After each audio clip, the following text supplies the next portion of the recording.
Salut à tous, je m'appelle Manon Mirel, je suis la suppléante d'Éric Coquerel qui est candidat France Insoumise aux législatives dans la première circonscription du 93.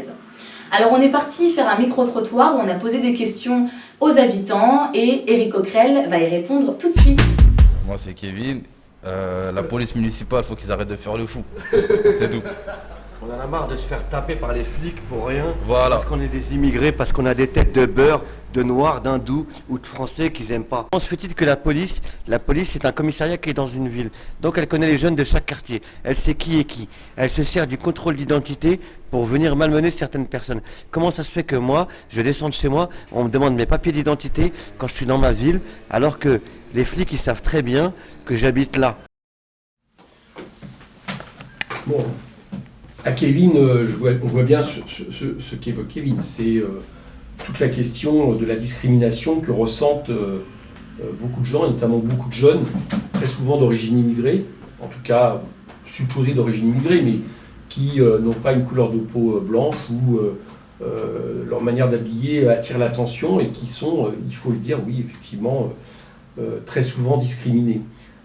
Cette question, j'allais dire qu'elle pose la question de quelle police nous avons.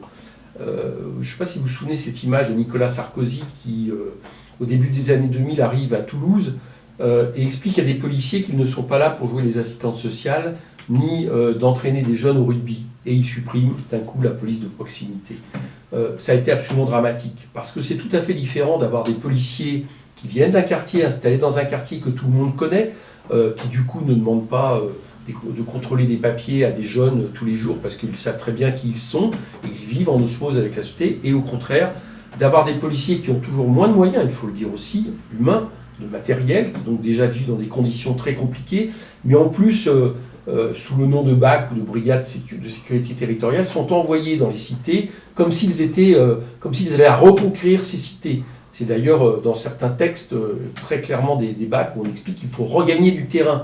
Quelle image! On n'est pas en guerre, notre police n'est pas en guerre, n'est pas une armée qui lutterait contre un ennemi intérieur. Donc il faut revoir tout ça de manière totalement républicaine. Il faut augmenter les forces de police. Sous Sarkozy, sous Hollande, on voit bien qu'il y a eu la suppression de 13 000 policiers. Donc ces policiers se retrouvent avec toujours plus de travail à faire, et c'est ce qui explique d'ailleurs l'explosion de leur heure supplémentaire. Mais en même temps, leur donner des moyens. Mais en même temps, il faut faire en sorte qu'on ne tolère aucune discrimination. Tout policier qui est reconnu coupable de discrimination, notamment raciste, n'a pas sa place dans la police.